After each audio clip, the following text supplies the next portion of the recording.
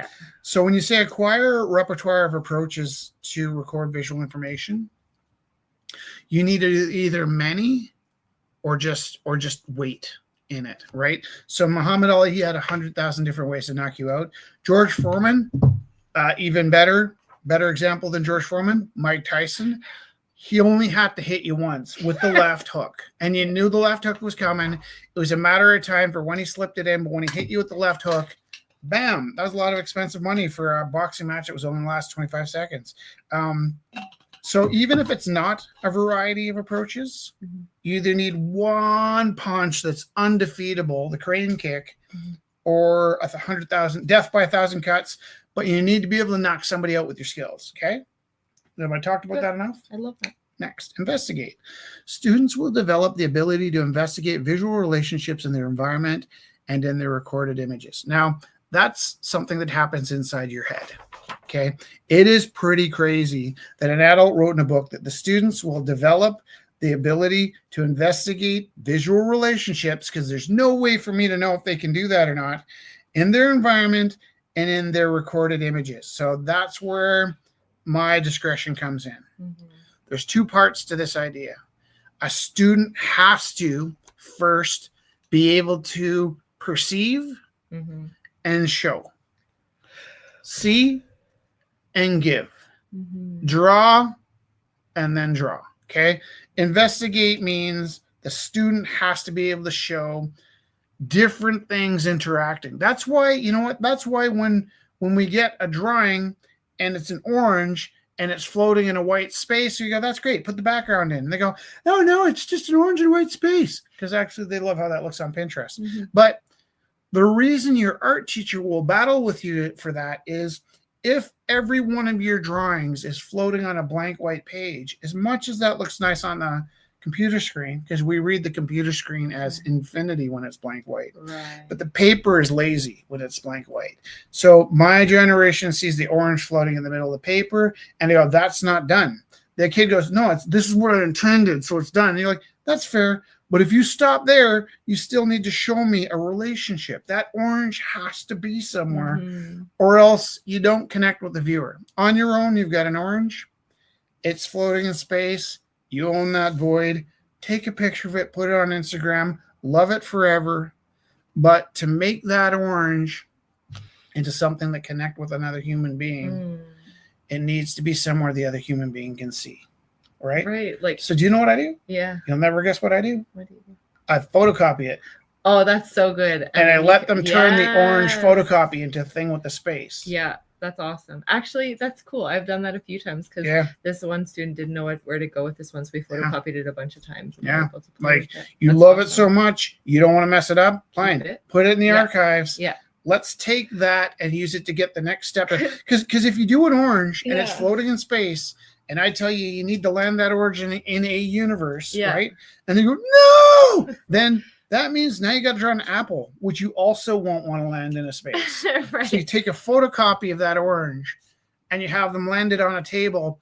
And it doesn't matter if the scrap piece of paper that's a photocopy looks like junk, because they did the beautiful artwork. So you can give them the grades for aesthetics on the orange that they love. Or like the surface quality. But then they showed the relationship somewhere else, right? That's really cool. Actually, that gave me a really great idea. Is like you could do like a still life, or you could be drawing, like, and then they could have that like floating thing, because that is the hardest step, from the floating objects in their sketchbook to grounding it and photocopying it like 3 times for everybody that wants to do this. And then like orange with clouds around it, orange with Saturn and everything around it, orange with like a little guy's living on it. Like then that's really and cool. You and I are different this way, because you get a good idea and you want to share it with the kids because it seems exciting. Yeah. I make up my good ideas when the kid runs into a block. Right. Like I am never going to photocopy a whole class. No, and I wouldn't do that either. You could. I could, but they don't all want to do that. People could. One could. But like, but what you want to do is be ready to pivot. So when that kid doesn't want to land the orange, you go, oh, well, let's photocopy it. And then that requires you letting go so that the kids don't have to. See, and then when the kids don't have to let go, they can let go. But if you're pulling and they're pulling, you're going to rip the painting. Also, You know that feeling when you tell them to do something and they do it badly, and Yeah. then they even tried, but they did it badly, and they will never forgive you because you wrecked their stuff. Oh, look at that. that goes behind. These the could be first in page. color. Where did you find this? It's all on the. I found the whole archive.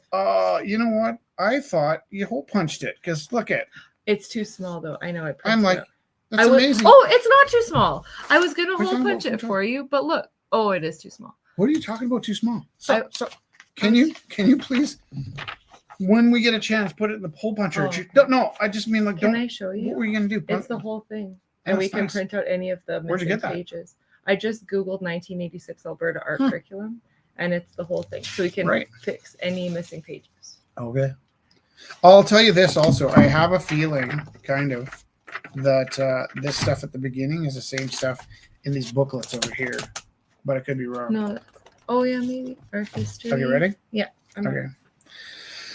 That's so good. Okay. Okay, wait, I was going to say something. What? This is super important. What? When you have, and this is where we run into problems in different spaces, is when you have one set outcome, that's when those fights incur. But if you were able If the outcome is bent on your needs, yeah, you're going to lose the kids. totally.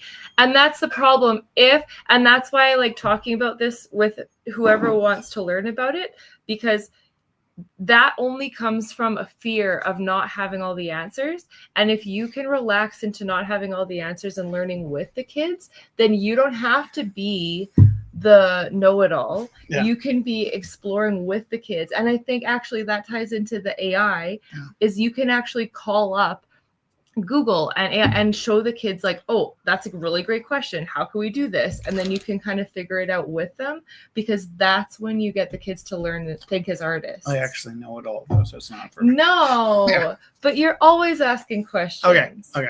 Right? And so that's where we get not conflict, but like that's what we try to explain to other teachers is you don't need to know everything, and you don't need to give specific outcomes. That is their fear of getting burned.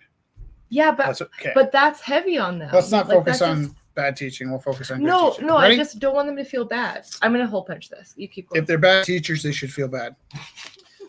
I'm not going to point fingers and name names, but I'm telling you right now. This is too important to trust. Okay, students will express a personal, visual competencies and insights. Let's communicate. Right.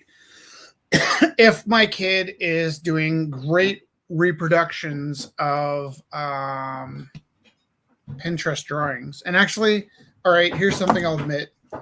Was talking to Scott yesterday about the Luddites, and like I would have blown a fuse 5 years ago about them taking the kids' phones away. My kids were getting to be a little dependent on the Pinterest. And having the phones removed, I still would say find a picture that interests you and explore it, right? Yeah. But the fact that they can't get to Pinterest, I've actually pulled out those old art history photos that are on the big posters. So awesome. Okay, so communicate. You can't just repeat. You can't just regurgitate. Yeah. You can't do something that doesn't mean anything. Communicate means students will express personal, visual competencies and insights. Where's my stack of paintings? Can I see that? There. What are those? These are to send off. Do you want to show them? Sure. No, it's okay. So this would show a mood. It doesn't show anything about understanding value. I mean, hue, color, how to use color to show depth. It does show value to show depth. Yeah. I'm only using one color on purpose. That limitation creates complexities that allowed to push this farther. Okay. This one started out as just a yellow painting. So it was the same thing that I was struggling with a limited color palette. But I ended up using some color, and especially the blues, to get the depths in. But this should show a feeling. Yeah. What would my feeling for this phone be? Nostalgia, loneliness, waiting for my phone to ring, 403-629-7424. The light is on. It's late at night. Everybody's sleeping. You think it's too late to call. You just got your vintage phone hooked up. Nobody would even think to phone you.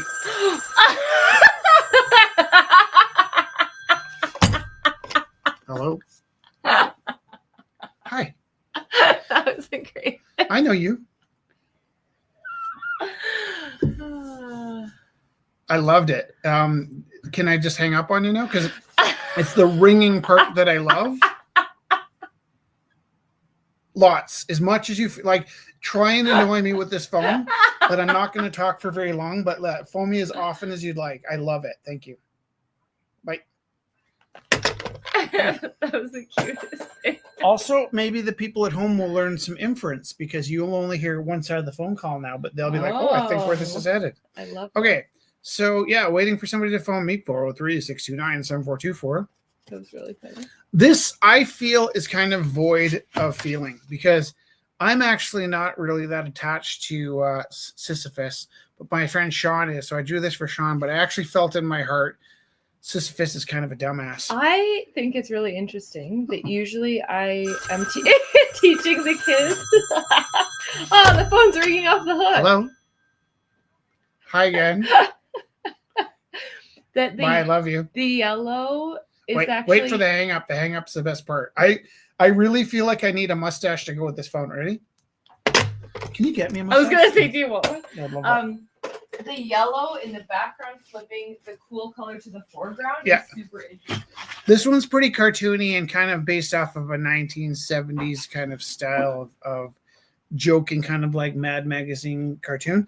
And there's a feeling there, but it's not, I'm going to say, I think I got more emotive feeling in this phone than in the cheeky painting. This, I'm communicating a sense of confusion and yeah, thanks. Why the camera's off? You just here. have to keep clicking that button. Is it the camera that's got a problem or the computer? Or the cable. It's not the computer. The computer's solid. Okay. And then here, let's go through this. This I think does have some feeling. And this actually comes from a dream I had. And a lot of narrative. Yeah. And when I knew you as a friend, I really hoped that you'd have a good life, but you weren't necessarily making good decisions. And I was driving around Marlborough, and I had a vision of you as this kind of young mom with like a couple kids where I grew up in and about the there we go. All right, Kelly, phone me one more time.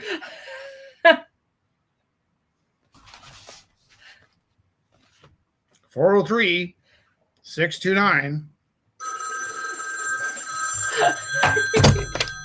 Hello. No.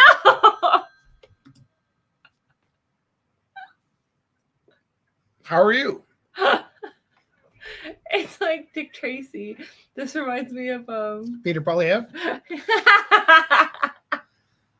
Okay, thank you. Every time the table bumps. Yeah, I don't know. Maybe that's like a wiring thing. Some wire. I am laughing hysterically. Do you know why we have these?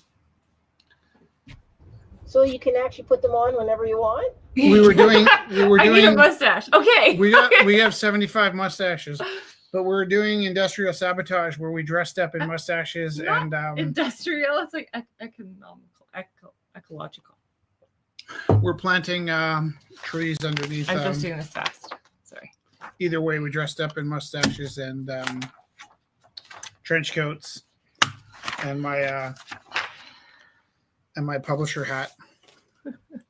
Okay. Well, I could get the typewriter. Oh yeah. I think we loaned out I think we loaned out the typewriter, baby. There you go, Toots. What does Toots mean? This is so fun. My dad used to use it all the time. He would say Toots when he was ordering pizza. So Yeah. Okay. That was a really good thing to do to show. Oh my god, I love it. Yeah, so communication means that the students will express personal visual competencies and insights. One thing I do assign at a slow point in the year, coming towards Christmas, is I say to the kids, you'll make a piece of artwork that makes your mom cry. And it could be your mom, it could be your dad, it could be your grandma. Moms are easier than dads to bring tears. But the idea is you're going to create an emotive experience. You're going to have someone near and dear to you burst into tears from joy, from the beauty of what you create. What are you going to create? I'm going to paint Power Rangers. No, this is for your mother. Your mother doesn't like Power Rangers. My mother likes whatever I like. I'm like, no. Your mother was a human being before you were born. Your homework tonight is to find out who she was before she gave up on her dreams. And they always come back with like, I didn't know my mom was a dancer. And the only time, do you know the only time this blew up on my face?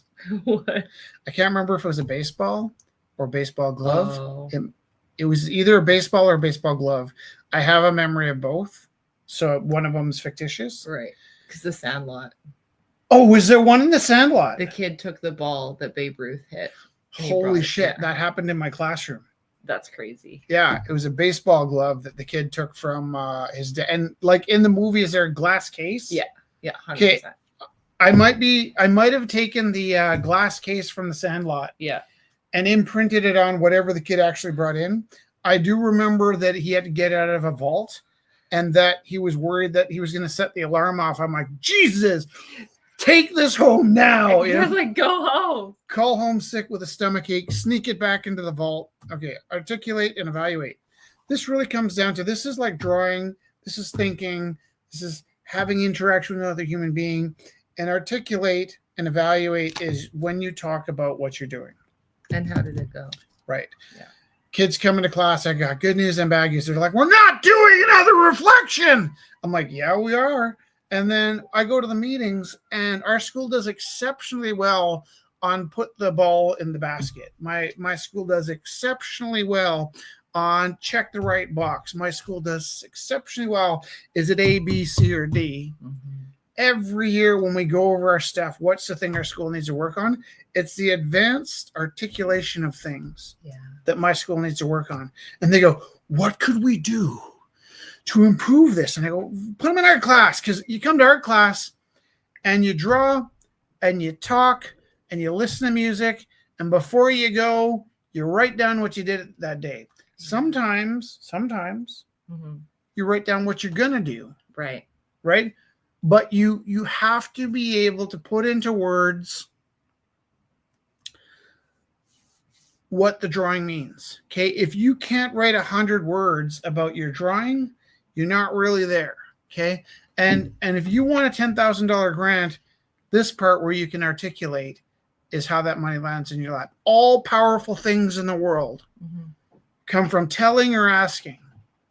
But those things need to be clear.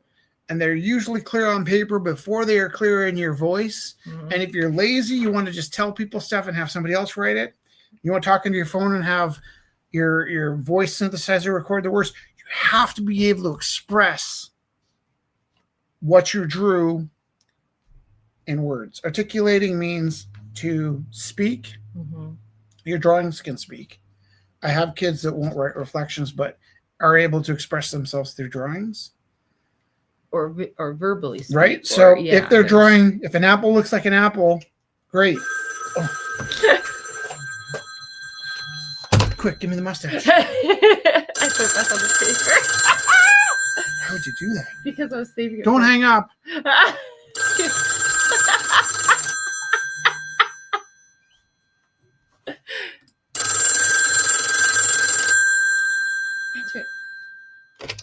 Hello? Oh. I'm. Oh, did they see me struggling and hang up at just the right second? Hello? Hello? Nikki, not yours. Oh, no. Oh, I got two numbers going at once. Hey, how are you? Good. I love you too. I love you too. Thanks. Okay. Oh, he hung up on me. Okay. Let's put this mustache here so I can get right here. I can get to that. It's a little like Nice. it's kind of no. It's like No, it's okay. It's cute. No, it's distracting to me. It's like it's been 13 years of autism, Jesse. You should know by now. I'm still finding new things. Yeah, like when you were flipping through the computer today, Yeah. I felt like maybe did I snap at you? Well, Because I really wanted to. Like axe murderer style. I'm like, what the fuck are you doing? You can have the record player, the radio, Yeah. the TV, Yeah. but that's all audio things Yeah. going. That's interesting. I learned something about you. Well, it's got to do with crossing planes. Mhm. And you had a laptop here at eye level, and you're moving things around and clicking. So there was the click and the movement. Oh. And I'm watching these two These screens, but there was another screen here, and interesting things were coming out. Oh, what's that? Right. Okay. That's fair. Yeah. That's the I get- ADHD I get distracted by visual things. I Yeah. do not get distracted by sounds. audio thing. The sounds are soothing to me. The visual things are interesting to me. That is interesting. Not that it derails me, is that I just can't. That you're look away. interested in it. Yeah. Squirrel. Okay, we just killed this page. It's 8:30. You know, we could probably spend a year doing this. So here are some rubrics. Let me just make those big. Where's my screen? So, a friend of mine is looking at teaching like a fiber class, and like we were talking about that works like the encounters. I was especially thinking about like the idea of across time and cultures, Right. like the idea of looking at weaving, Right. the idea of looking at knitting, embroidery, Right. all of these things. Give me And, some name of some stitches. stem stitch, short and long, pearl, Tattletales. Oh, knitted. I get it. Okay. So your different abilities to handle the materials, those specific stitches, Mhm. your repertoire, Yeah. record. Yeah. Investigate. Students will develop an ability to investigate visual relationships. Relationships. So how they Okay, use those so let me different ask you this, stitches okay? and color and texture. If I wanted to stitch something for your grandmother, Yeah. one of the things I might reach for with my limited understanding of her background is red and green. Mhm. Why? She's Hungarian. Yeah, because those colors I flag. see in okay. So it is in the flag? Yeah. I just remember it from your outfit. Yeah. But if I could master one of those stitches and pick something red and green and really knuckle down and make the perfect little stitching for your grandmother to tell the story of my appreciation for the Hungarian people, still wouldn't be good enough. No, Because the back would be She would wrong. look at the Okay, back. yeah. But I'd be recognizing, and actually me knowing that you take good pride in your stitching being bad on the back Mhm. to torment your grandmother to roll in the grave. Mhm. That's there's multi layers to the backs of your stitches, right? Your understanding of space and time and relationships between people, and that bleeds over into the story you're telling. Yeah. But the mechanical stitches Yeah. versus what those stitches mean versus what did you want to say with that story, Yeah. right? And I could do the stitching in a way that'd be like, I really love your granddaughter, and she would flip it over. It's like, why didn't you do the back? You love her face, not her soul. And I was kidding, but I don't even know your grandmother. Okay, so but what it expresses in the stitching, okay. What is something that's offensive? Oh, these are really simple when you get to like buttons and flags and things, right? Yeah, totally. You need lots of different ways to tell the story. So I'm going to do a stitching. I'm going to do a button. I'm going to do a toque. Okay. I'm going to do a pink toque that's shaped like a vagina. And then when I talk about it, I can write an essay about like, well, this is what were those hats called? Pussy hats. You filthy beast. Like a cat. They have ears. Kitten hats. Yeah. Okay. But yeah, totally. My mother, being Welsh, Yeah. sometimes would do the crazy ass shit where like she was picking me up from my friend James's house James had a cat, and she's like, what a sweet pussy you have. And we're all like, oh. And she's like, can I tickle your pussy? And we're like, no. And then like my mom could not connect. There was a few things like that. Priscilla. There was okay, and also like to me, a fanny, right, might mean butt. Yeah. Is that what you think fanny means? Yeah. And I look it up. Oh no. Look it up. What is a fanny in Britain?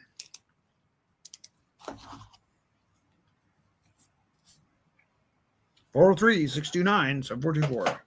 That's 403-629-7424. What is it? What? I already said the word. Do we have anybody with us? It is not a polite word and can be offensive. 403-629. In contrast, an American English fanny is an informal, generally not offensive term for buttocks. Oh, that's so funny. This difference in meaning can lead to misunderstandings, especially when discussing items like fanny packs, which are bum bags in the UK. Right. Because if I was here and I asked you if I could stick my utensil in your bum bag, right, people would be upset. Can I put said my that online. cucumber in your bum bag? Ah! But words have meaning, and I'm teaching English as well. Hopefully your English students aren't watching very right now. similar. No, words have meaning, All and right. images have meaning. 403-629-7424. 403-629-7424. Also, the importance of language and images. It's unbearable. And knowing where you are, and knowing the impact you have on the people around you. So after you've done these three things, your ability to write an essay and interact and talk about, and you could literally give a speech about articulate and evaluate. And I don't have time to sit down and do interviews with all of my kids. Right. That's a lie, because I do. You know that? I take days and I go work on whatever you want, but I'm coming around. Yeah. And I start at one kid that knows what they're doing. I go talk about what you're doing, and we flip the book and they talk. And then if I know they can articulate, right, then and it's funny because of the time and the way we interact with our students, right? Yeah. A lot of what happens every day, all the time, right? Like, could Muhammad Ali dodge a punch like no other boxer that ever lived? Yeah, Okay? exactly. Could Muhammad Ali take a punch? Halfway through his career, he slowed down. They didn't find out he could take a punch till after he lost his license for not going to Vietnam. Okay. Right. After they found out that he couldn't be hit at first, when he was hit, they found out he could take a punch. In the end, they found out he could throw a punch, right? Muhammad Ali didn't have to throw heavy punches till the end of his career, and he just could. But he had those three tools in his toolbox, right? And so that Muhammad Ali was an all-round great boxer, okay? Could Wayne Gretzky skate well? Yes. I don't even watch hockey. I don't think I've ever seen him play.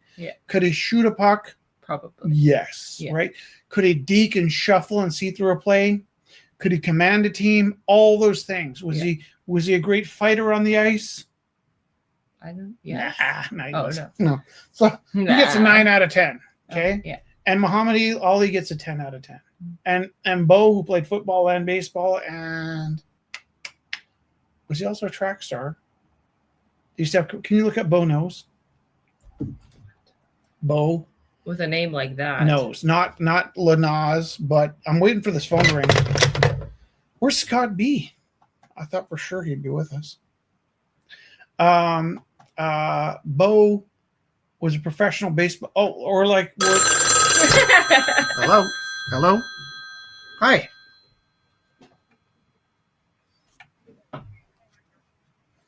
No, don't kid. I love it. You can prank call all you want. Yes, my refrigerator's running. Go. Okay, thank you. Oh, the camera went off. Every time it bumps. Okay. Playing baseball. Baseball? Hold on. There's a list here. When I put Bo and Jackson then plays basketball, tennis, ice hockey, running. Oh, it's an ad. Sorry. Bo knows is an advertising campaign for Nike cross training shoes. yeah, but Bo Jackson. because they made a cartoon, I think, of Bo Jackson. Was it Bo Jackson? Can you look up and see if there's a cartoon that had Bo Jackson? Wayne Gretzky, when Wayne confronted Gretzky. with Jackson laying a body check, simply says no. Okay, and then was Muhammad Ali in this cartoon? I'll go look if it's a cartoon here.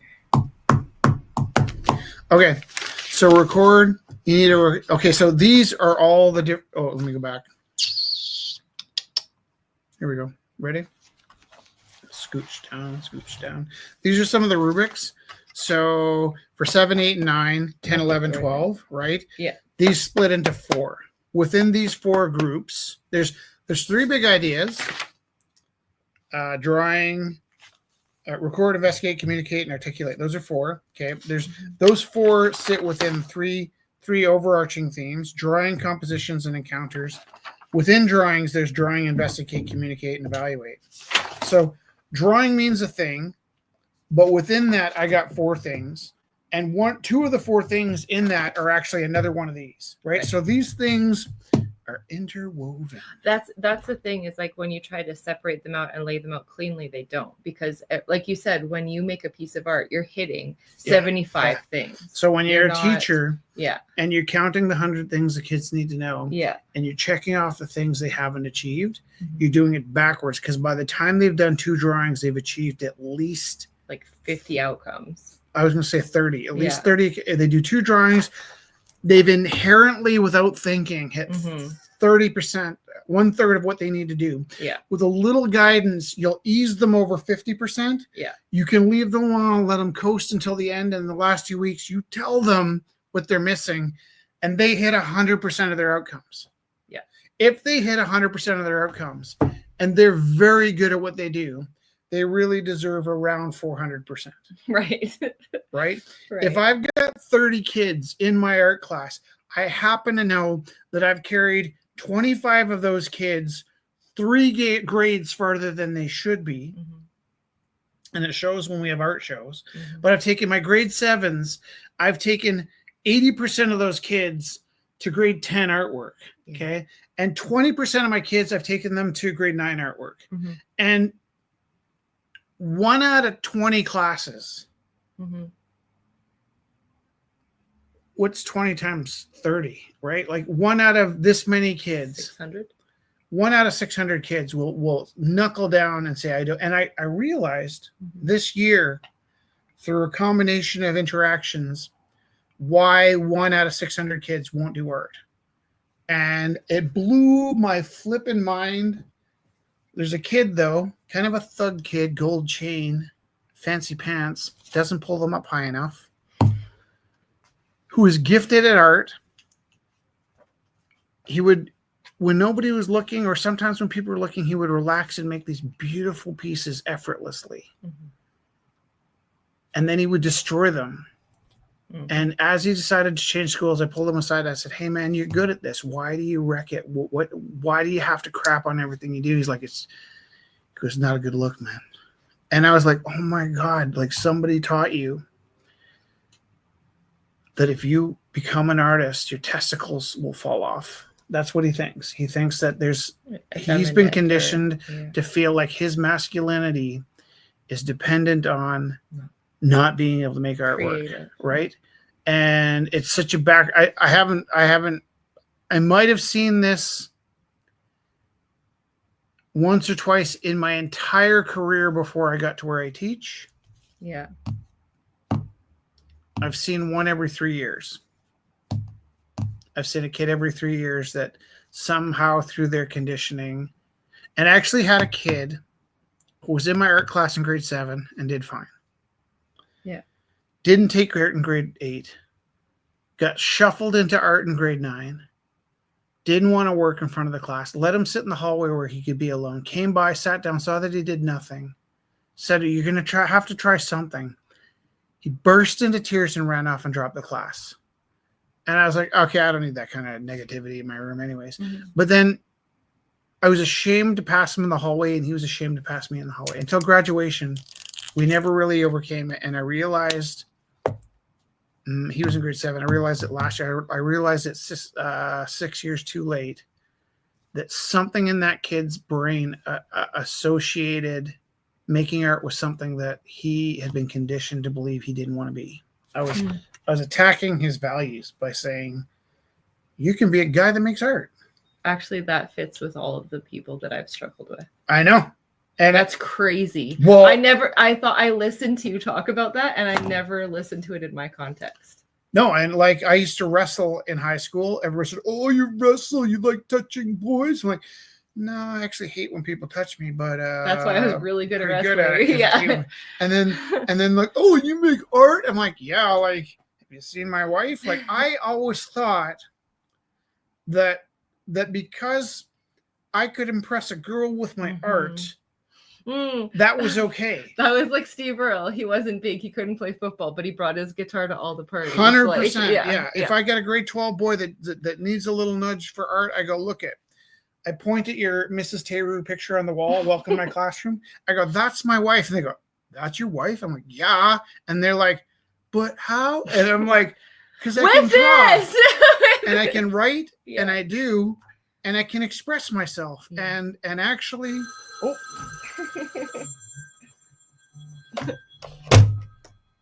Did the camera go off? Yeah. It wasn't my mustache. There, it's right here. Oh. Hello. I love you too. You know what the one flaw with this is? No cat photos. Don't send me cat photos because I'm actually using that phone to run this phone. So if you start sending me that will be a prank and not appreciated. But if you can arrange to have one of your cats phone me on the yellow line, that would be amazing. Yeah, Theo's cat would probably love talking. I'd like that. Bye. Bye.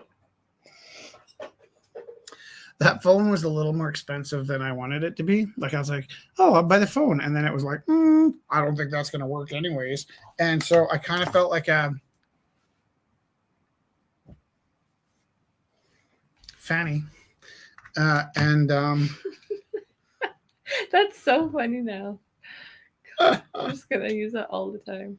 Okay. Except around British but kids. that is the best purchase. It was, yeah. Brings new life to the show. Totally. So did this curriculum.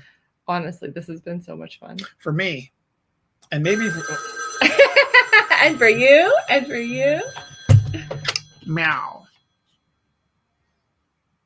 Meow. Meow. Meow. Meow. Meow. Oh my god.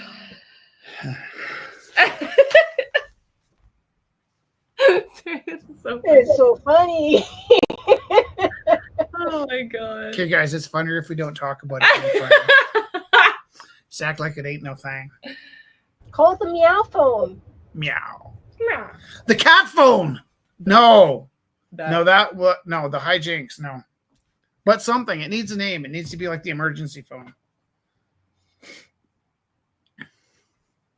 It's so hot in this t-shirt. Okay, so composition, drawings, encounters, bazam. Within drawings, there's recording, investigate, communicate, and articulate. And that encompasses, there's doubling up of things, doubling up of things. So actually the kids are going to have a hard time not reaching all the outcomes. Exactly. The hard part is the teacher understanding the outcomes. That's what I'm saying. And that's where that, okay, somebody that you were talking to left you with the impression where you didn't feel valued. Right. Because you were talking about how great all this is.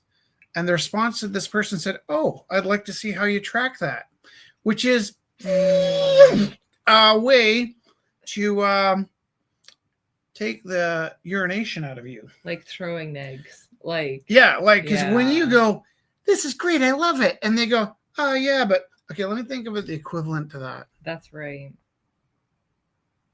I buy a new pair of jeans and I put them on and I go, did these pants make me look good? And you go, no, they make you look fat. That's what that's like. Yeah. Because you're like, especially if I'm a little chunky and somebody goes, ooh, like that one guy that came by the gallery and I'm carrying a little extra weight and he poked me in the tummy, starts going, hey, how you doing? And I'm like, don't do that. That's Yeah. Is this a meow or not? Hello? I knew it was. I knew it. I'm going to use this phone to practice my intuition because I didn't say meow because I knew it wasn't Kelly. Yeah.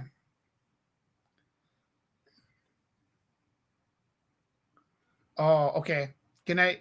Theo's leaving. Can I try something? I'm going to put the yellow headset to the microphone, and I'd like you to say goodnight to everybody. Just if you can see the screen, wait until I get it to the screen to do so. Okay, ready?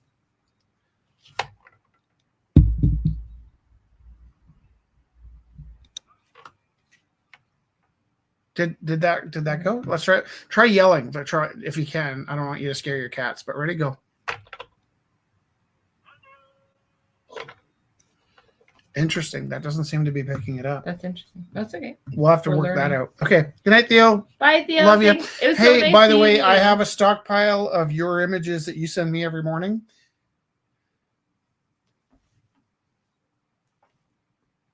No.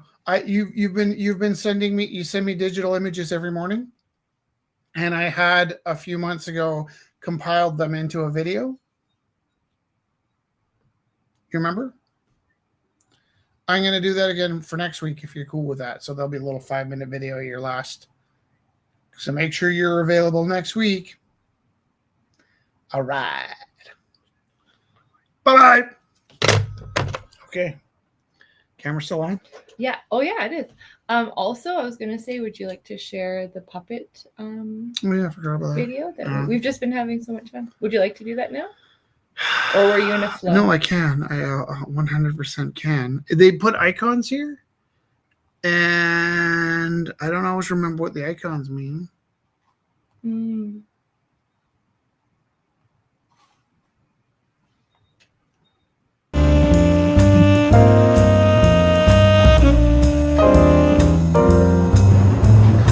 It's a beautiful moon we made tonight. I made it for you, baby. I know. I just love it. Did you know that the moon is so far away that the light from the moon is from like a second ago? Time traveling moon? Yeah, like if the moon just disappeared, we wouldn't know. We wouldn't even know for like until now. I mean now.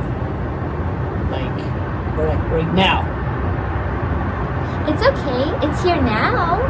No. I mean we think it's here, but if it disappeared, we'd think it was here, but we'd look up and see it, and we wouldn't know for like a second, like not until like now, like now, like now, like now, like now. It might be gone. I wouldn't know until now.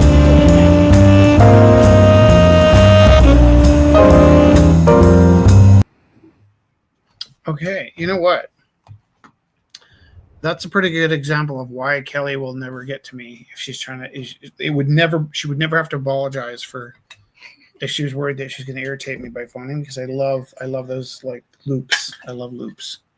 I love loops. It actually would be cool if you actually got a phone call in the puppet thing happening live.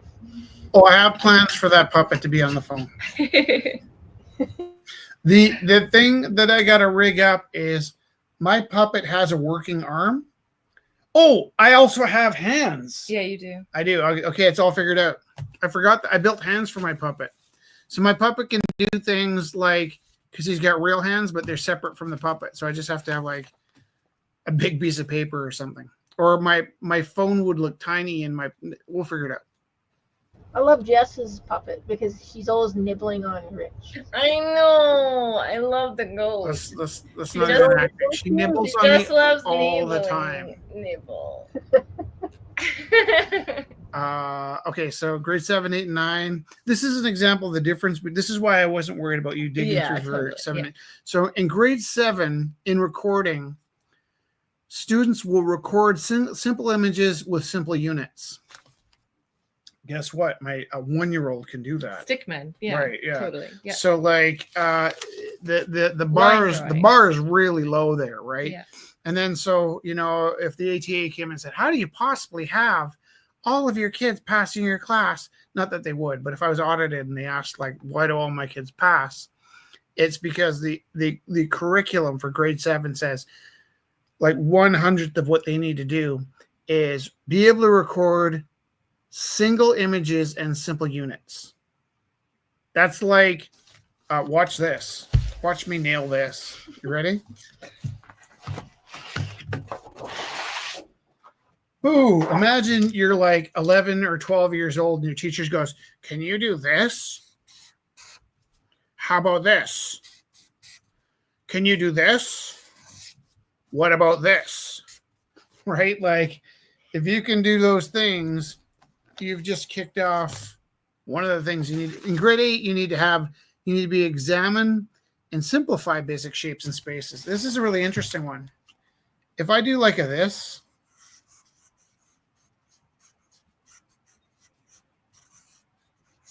what is that?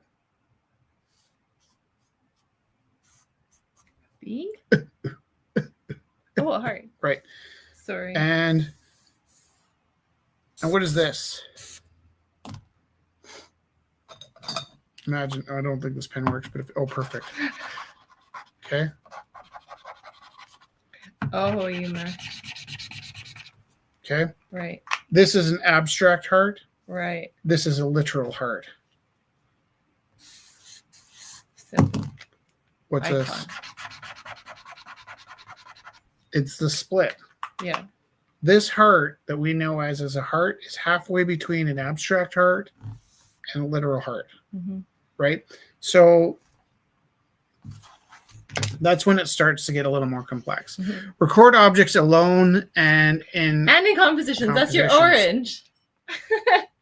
Right. So let's pretend it's not true that grade 7s don't need to land the orange on it. Because I'm having kids. That actually made me so happy because I was like, oh, that's like a good fight to have. But like, no, because if my grade 7 was failing art because they refused to put the orange on the space on the page, yeah. Then and by the way, I don't teach grade 7s anymore. But if they were failing, if I was taking a point off because of that, that would be me.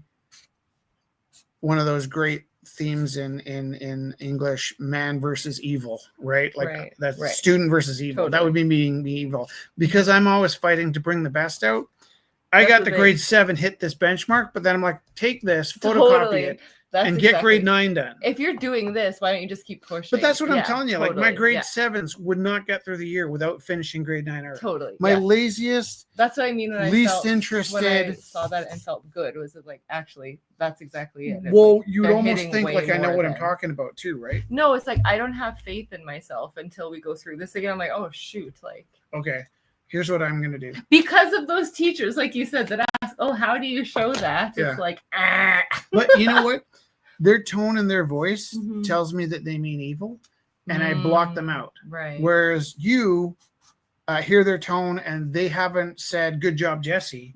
So you go into spiral mode, right? Because they didn't give you the affirmation that you thought you were going to get. Yeah. You double down on trying to please them. Yeah. I hear their tone. I go, oh, that's the kind of person I don't need to talk to. Right. You can I'm getting closer to that. I haven't reached the skills that Oliver has for that.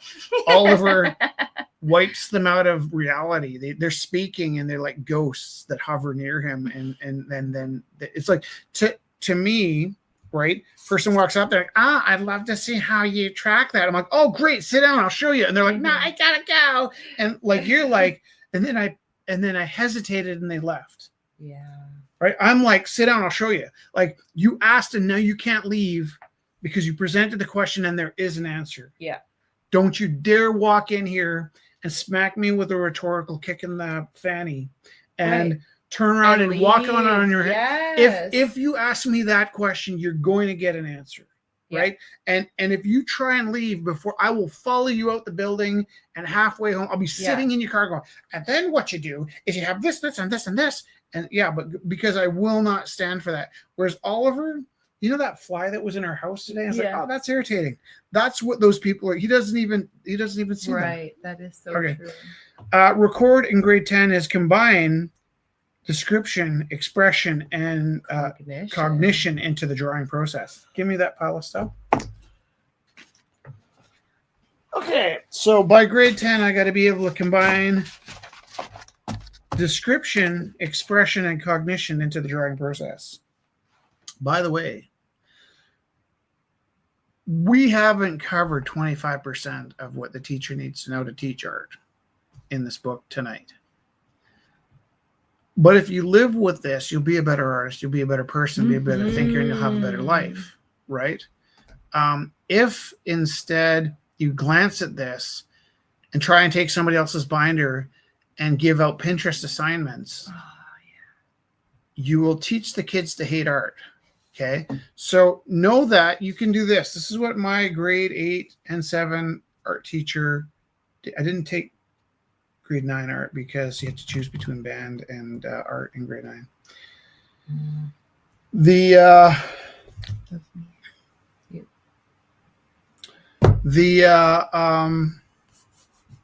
first month of school in grade 7, she gave us those big cardboard portfolios, 3 foot by 4 foot.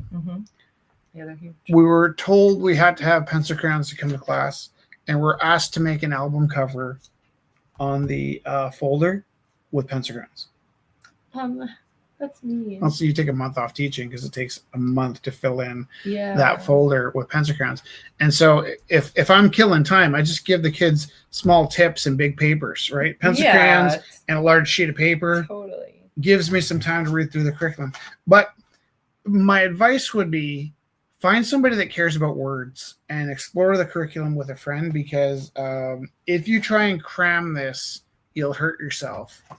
If you bathe in this on the regular, you'll have a really great life. Okay, grade 10 drawing. I'm going to combine description, expression, and cognition in the drawing process. Well, with this, it's descriptive because I picked a 1970s recognizable cartoon style that suited the poem that I was reflecting. Yeah.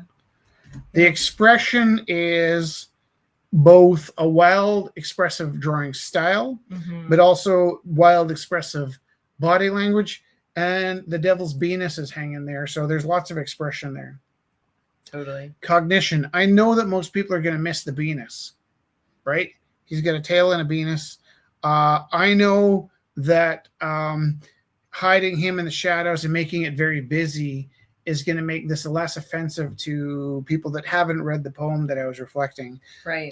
I know that having icons in the windows 79 tells a story. Yeah, right? I was like, sorry. Yeah, no, but I know that these icons in the windows. Oh, and by the way, Shel Silverstein is how I picture the teacher who, but if Shel Silverstein was wearing like a sweater instead of totally, like, you know, okay, so does this develop? Okay, does it describe and express a cognition in the drawing process? I'm showing a couple things here. I'm showing an understanding of how black cuts and white builds. I'm showing a story of a time frame and understanding. The lighting in this painting was meant to reflect how you'd see this phone in the past rather than how you'd look at it right now, right? Right. Cognition and drawing process. I'm specifically using wet parts in here and dry parts in here. So my understanding of how ink dries, let me find one where I really made use of how ink dries. To talk about cognition in the material. Cognition is you look at This one's nice for this. That's not it. No. There's some of it in Mm. here, right? Yeah. There's some of it. Okay, so this splatter here, knowing that I can fray my brush and put more natural sweat globulars than if I pencil in each sweat globule, right? How this Jack Kerouac's face sits in the sunlight. This is a much less sophisticated drawing, this one, than here. But I also know that by drawing two people, I have to work twice as hard as drawing one person. I also like how they're treated differently. They are like That's really this is a 5-second one shot, and this I okay. This one has a ton of different. This is like me knowing that a drop of water right there will flay out and create a Fibonacci in the way that the water sprays out and dries. And that I painted this eyelash with the bottom pigment near the bottom of my jar. Mm-hmm. And I painted this part with the water that I was using to clean my brush, right?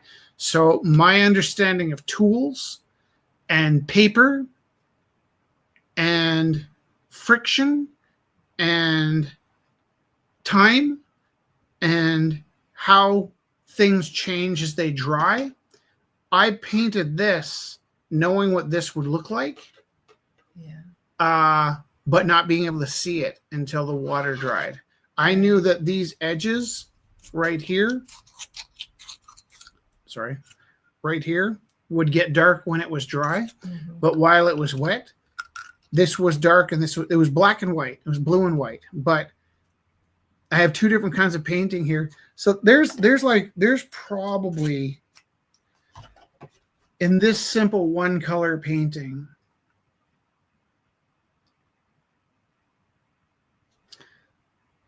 I'm going to say, if I got really meticulous, 500 different ways that I could talk about combining, describing, expressing cognition through the drawing process. I think there's 500 ways I could talk about this. Oh my God, Rich. My eyes just went unfocused. Yeah. There's a perfect goat head right here. Yeah. Did you do that on purpose? No. I drew your head. That's crazy. Yeah. Sorry. That was really okay. Cool. I drew your head and you said goat head. It's a perfect silhouette of a goat head. Okay. But there's easily 100 things that probably, to tell you the truth, most of my grade 12s could tell you 100 things in here. And most of my grade 11s could tell you 75 things in here. And most of my grade 10s could tell you 50 things in here. And I'll be starting with grade 9s. So I have a disadvantage. I used to carry them from grade 7 to grade 12. Now I'm getting grade 9s and they will be like grade 7s. So actually I'm kind of excited. Right, like you said, you're getting new kids for the first time. But I used to have the kids for 6 years. Now I have them for 4. So my grade 7s are going to, and that's not to assume they don't have the best art teacher in the world. I don't know the junior high art teacher, but hopefully I'll be able to get to them in 4 years where I used to get to them in 6 years. Does that make sense? Totally. Okay. What I actually kind of expect is getting grade 9s that I haven't known before. I'll have 30 kids and they'll have decided these are the 5 kids that can draw. And these are the 25 kids that can't. But they like art, but they can't draw. I think they'll have separated themselves into the drawing, the can and the can't. Yeah. One of the things I struggle with is the kid that can draw photorealistically. This is when I used to have grade 7s. We have grade 8, 9. We have 9, 10, 11, 12 now. It used to be 7, 8, 9, 10, 11, 12. If I had a grade 7 kid that came in and can draw photorealistically, usually with pencil, right? Usually stuff they kind of learned from Pinterest, techniques and things. They might start a little reluctant to being told what to do because they spent the last 6 years being better than all the teachers in their school, and most of the people leave them alone. Right. So I have to be really gentle with them. I'll acknowledge how good they are, and then I got to draw something they can't draw, right? And if I draw something they can't draw, then I have a partner forever, right? Right. But One of the things I find is the kid that comes into my school and draws the best might there's a high risk that they will detach from art and not want to do it anymore as the other kids catch up. It's so precarious. Yeah. That's where you're really good though, at when they're really strong, being able to get them to dig in and be teaching the different kids too, because then that's a whole other thing. Like, because you're right, there's like a tipping point. Well, there's a lot of power in tipping point. That was the book that 100%. There's a lot of power in being able to say to a kid, look, I'll be honest with you, this realistic drawing you did of a heart is getting as good as you can get. Yeah. When you get a little bit better at this, you've filled that quota and you can't get better at doing that. Once you get that good at the realism, in the same way that Picasso had to deal with the advent of the available camera, once you know how to do that, you have to shift to something else. And actually something I kind of remember about art school is there was 2 camps in my art school. There was 3 camps in my art school. Is that chocolate? Resin. Oh, it's beautiful. There's 3 camps of kinds of artists in my art school. There was the people that took art lessons on the weekend. And they could take photographs and reproduce them bigger. And they would marvel if you could draw out of your head. They'd be like, oh, this thing where you draw out of your head, I don't do that. That's not part of my process. All they do is they look at an image, flat image, and recreate it larger. Some of them weren't too bad at looking at a real thing and recreating it larger, but they seemed mystified that you could remember how a thing looked and draw it out of your imagination. Then there was a group of people that could draw out of their imagination, but only drew out of their imagination and couldn't take a photograph and make it into a large image, right?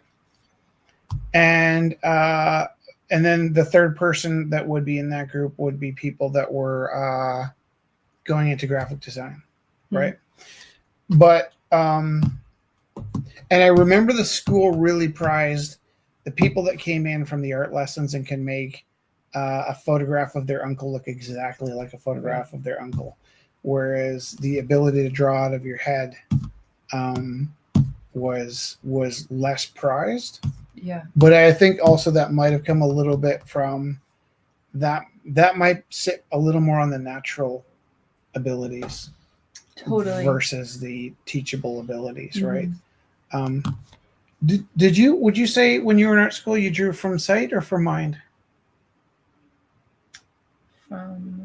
I drew from like source images for sure to start. When did you start drawing from your mind? High school. I started off in a abstract, like I was shown cubism and I went nuts. Like I was like abstracting things. And then I didn't do the assignments for my class. But like I really loved pulling the details away to get to the spirit of things. Like I loved that. And and that's from your brain, right? That's from your heart, because you're taking Kelly Giver. If you're showing us your stuff, show us now. If you're taking things that aren't there, you might need to get a really high fiber. That's nice. Kelly, you might need to get a really high fiber rag, and when your computer's off, give your lens a rub. That is lovely. In it. It's a lovely dish. Those are good scratch things. So that dish, by the way, Jess, is only the whole thing is made out of resin. Cool. I assume everything's resin except for the shells. It really resonates with me. That was a rich joke. Are those are all scratched? Are they all? Oh yeah, I'm a loser. Are any of those winners? No. The $20 one, you missed it. Just kidding. So, can I ask you, do you play the lottery on the regular? Not anymore. Did you get this out of the garbage at the 7-Eleven or? Oh no, I played these, baby. This was a sample. This is my starter project here. How much does one of those tickets cost?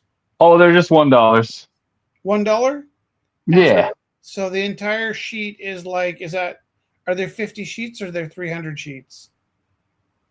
This is where Oh, what do I got here? I got 8 by. I don't know. I just get them a buck at a time. They all just come. Yeah. The most I bought off a sheet was like 17. He just unfolded an envelope of them. Okay.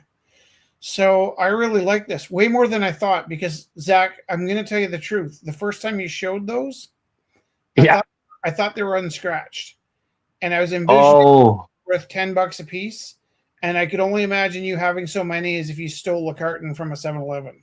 Like if you did a grab and run, I could see. And I wasn't going to say anything because I know of your moral character, you would never do anything like that. But I was like, what the hell is he showing? And now that these are the remnants of your broken dreams, I think. Yeah. And have you seen this before? Have you ever seen anybody take the used? I've seen bottle caps. I've seen money. I see money coming out the yin yang. Everybody does money, but I've never seen loser. Such a loser. Yeah, it's really interesting. I look it up because it's a super interesting narrative. I don't like the word loser, but I think you're using it differently than me. Yeah. Like the truth is, your self-esteem is high enough that when you say loser, you're like, we know you're a gem, right? Okay, but what I see here is a wall full of broken dreams, and like you scratch and you don't win. And I remember there was a guy I went to art school with, and I sat down in the cafeteria, and I think it was a joke that he made all the time, or it could have been a really, really intense moment. But I sat down and like, dude, you look like your dog died. And he's like, he sighs. He goes, I can't do it justice of how that he played it so deadpan, but he goes, oh, I didn't win the fucking lottery again. You know, and for about swearing online, but like the earnestness in his like, I bought a ticket and I didn't get the win was palatable. I could earnestly feel the suffering that the ticket didn't turn into $1 million, and I thought that was precious, right? Because really, when it's raining, and it rains in Vancouver, right? Oh yeah, it's going to rain tomorrow. Does it thunderstorm much in Vancouver? No. Too wet for that. Yeah. Does it? I miss the storms like that. Yeah. Does it ever thunderstorm? Yeah. They happen. Yeah. Lightning. Yeah. Do you ever end up outside with lightning? Because I remember I used to run at Nose Hill Park, and I had a Sony Walkman, and I wore wired headphones. And what I didn't know is the headphones on the Walkman doubled as the antenna for my radio. And so what I had essentially was a lightning rod in my ears while I ran at the tallest point of the city during thunderstorms, right? And I knew all these things. I didn't just piece them together, though. Oh, can I ask you this? Shoot. Did you by any chance see, or maybe not did you, how many of the comments of absolute admiration did you catch off of the single picture I put up of your outdoor Isle of Roux? How many did you see? How'd I do? Oh, I don't know. No, I'm not really. I'm kind of blind to that stuff because it's so sad for me. So I just. So you have a number of admirers from a number of places. I wasn't shocked when the people that attended Rumble House said, "I know that style anywhere." That was sweet, well timed, well delivered, a perfect compliment to your style is strong enough that he knew where you were, and he knew what you were saying, and he knew why you're saying it, and he knew how you're saying it, and he knew the gravity of where you were painting. What blew my mind is there's like these skate punks that went to Jesse's school, and there are people from all walks of life that saw your piece of artwork, and they either felt intuitively that it was in a special place, or they knew, I know that spot. And beyond that, people of all comings and goings and all denominations were equally not just thrilled with your artwork, but also aware of who you were by your style, and the placement and the style and even the intention was so incredibly well received. I won't say I felt jealous, because I felt very honored to be part of it, but I felt incredibly proud to be your friend when I saw your reach.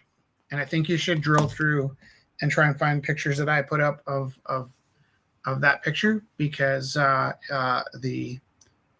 this stuff I'm talking about in the art curriculum, you wrote an abstract idea on an abstract wall with an abstract skill without using your name, and people glanced at it and got the whole narrative all in one glance. They knew where you were, they knew who you were, they knew what you were saying, they knew why you were saying it, and it was really sweet to be attached to that. Whew. I'm thrilled. I'm trying to keep it cool, trying to play it cool.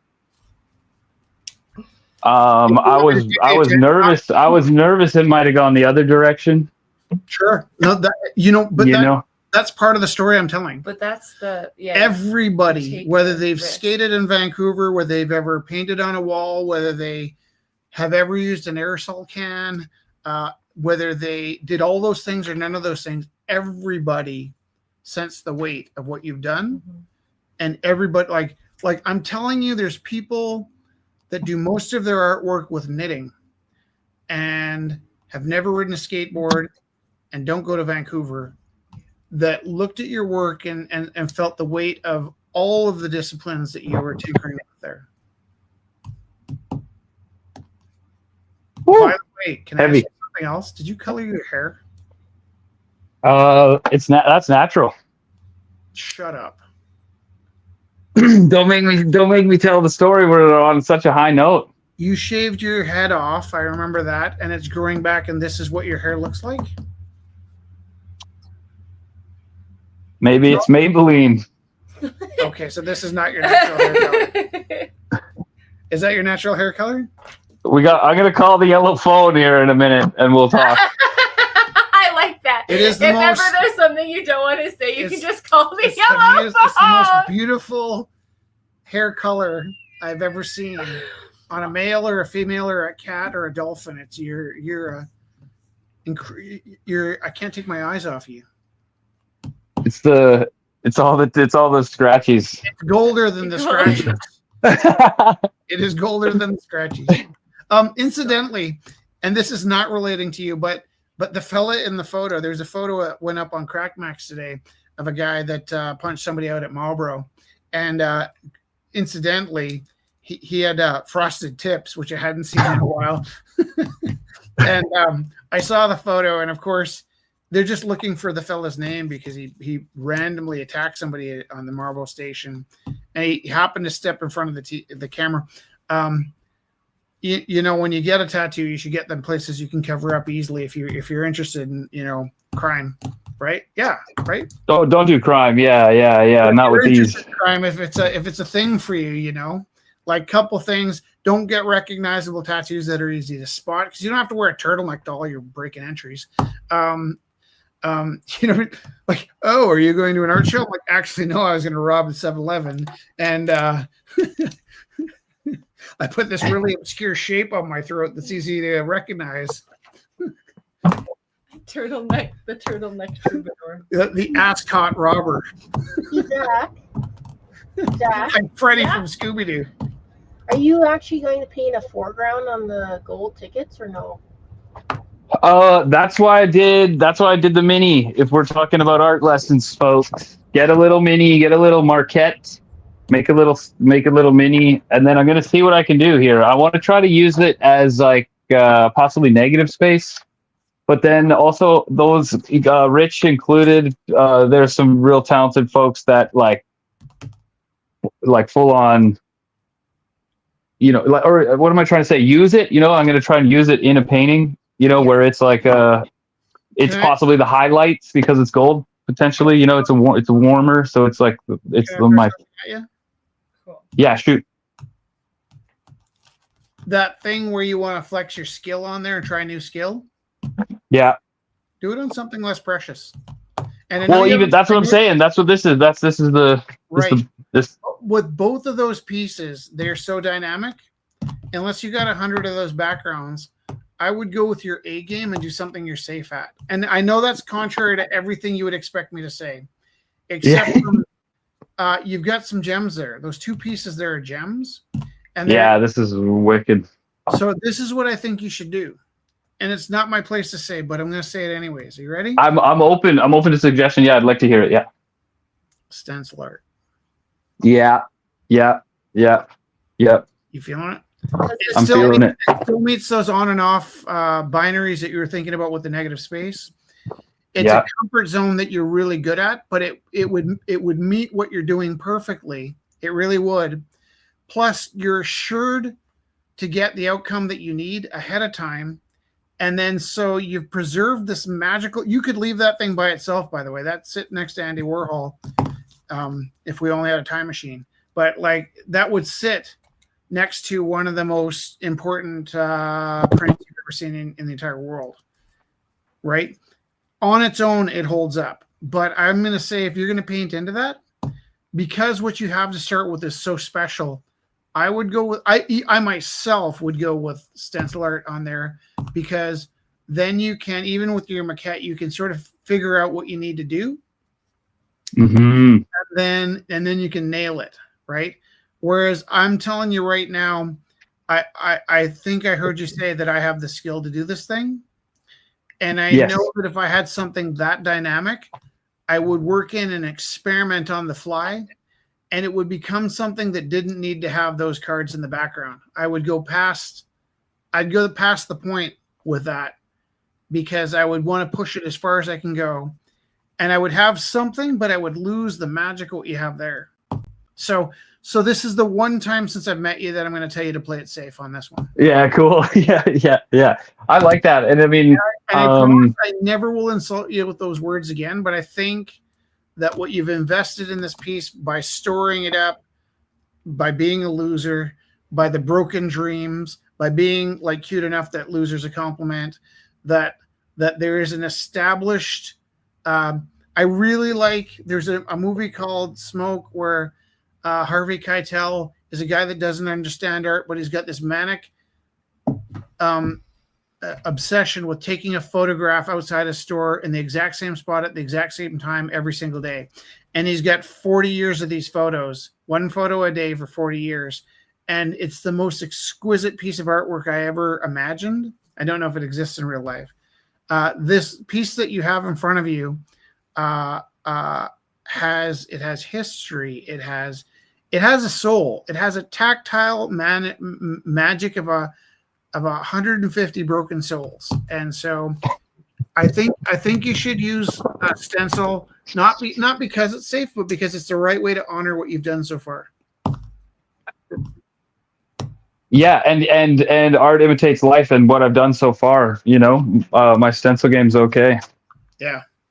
I made some moth stencils recently. Yeah. Did you ever feel at any point shame attached to your stencils? No, it's sort of how I kind of got into visual art. I started to, I drawing since I had crayons, but commercial, whatever career goals, got into screen printing, and screen printing required a lot of stenciling. And then Banksy got big, started chasing that dork. Yeah. And then, so ashamed. Yeah, kind of. I mean, yeah, then it's sort of like, I don't have a petite fillet because everyone has one. You know, I don't need to. Oh no! See, I don't need it. I don't need to stencil it because Banksy did it. You know, I can. I never use a fan brush, and I'll use a paint scraper as quickly as I'll use a palette knife. But the thing I feel insecure about is, and I could collect some caps, but I don't have like a toolbox full of spray can caps with different shapes and sizes. And when I got close to that, because my interest in spray cans when I was like 17, and the only person I knew of was Darcy Lasecki that was writing, and that was like he was like a relic from the past. I always wanted to spray freestyle, and so to me, coming into it early, by the time I saw Banksy, I was like, oh man, like I understand what you're doing, but that's kind of this. I always felt like that was the safe way to go, and so as much as I like to spray, and I think you were talking about this, like the difference between having an art store can and sorry, who would this be? Oh yeah, artist grade aerosols versus really highly engineered polymers versus like construction grade paint. That's a real thing. And then there's so many things to that, like can pressure, whatever quality of the ingredients, but like even the valve systems, timing, cap, universality. So when I was young, I wasn't edgy in the sense that I bought into the idea that I had to steal my spray cans, right? And the reason for that is two things. One, I'm autistic and I don't like the idea of stealing.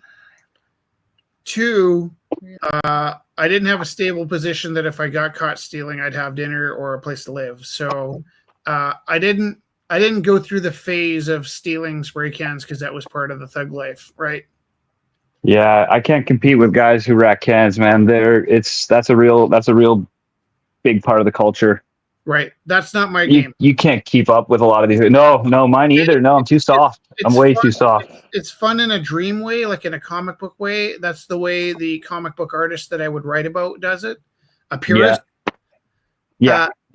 I could not reconcile taking something that wasn't mine. Right. And it's a big box, guys. You can rob the big box, guys. They're all. Well, okay, but can I say something? Should I maybe not be advocating that on your show? Sorry. I'm agreeing with you. For some reason, I didn't see a problem with switching caps to get different. For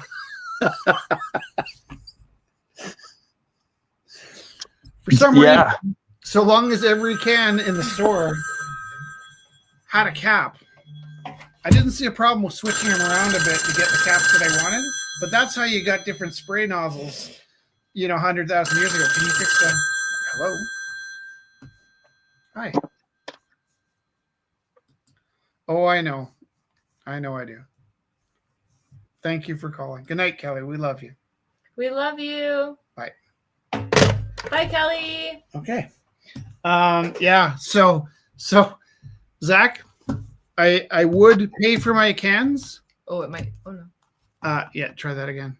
I would pay for my cans, and I never took a can that I didn't own. But I wasn't above reorganizing the combinations of caps to get a different, so there might have been like a WD-40 can that had the wrong cap on it. It's not even staying on. Yeah, buyers beware, that's it. Yeah. Okay, we're at a high pressure level with the, what you can do? I'll tell you this only once for the rest of my life. Even though I already said it 12 times tonight. Turn this on. It's not staying on. I know. Wait, though. And then you can always switch from here. Oh, to the face. Does that sound familiar? Yeah. Yeah. Yeah, it does. I'm alone here. Absolutely. There we go. So worst case scenario. You're not alone. Oh, that's strange. Oh, weird. Okay. Then I'm going to tell you this is not your fault. Thanks. Because there's something wrong with this broadcast. I think that's the problem. That's Doug. Oh. Hey, okay. So we're at 9:35. We're going to shut off in a second. We didn't get very far with this, but I think we got a big, like, the basis covered. Can we do it again? Not every week. I would love to do it again next week. Maybe I'd do that again. That's super interesting. It was Okay. good? Okay, that's Bam. fun. That was really fun. That was like really fun to talk about. So Scott said, Zach, that he loves the lotto losing collage. And he said, there's help for problem gamblers, LOL. And then in need of a crown, number one, my ego is shattered for 30 seconds. A certain fungi is shattering my fronted ego. The fungi have made me a fun guy with less pretension. I'm working on shattering my ego. Oh, I hope that wasn't me. Did I do that? No? What? That was a poem. Oh, okay. Does anybody here want to phone me and say Goodnight, goodnight on my yellow phone?